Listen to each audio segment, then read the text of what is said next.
Okay, I may or may not see it, but there should be a BEA A319 off to London.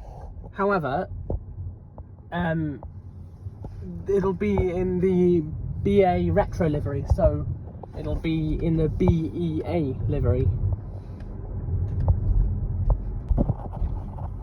Oh, what's that? Is it? Yeah, I just saw lights and...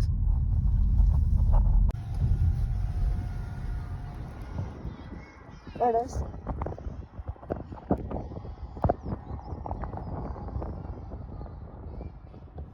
I've got it. I've got it. I've got it.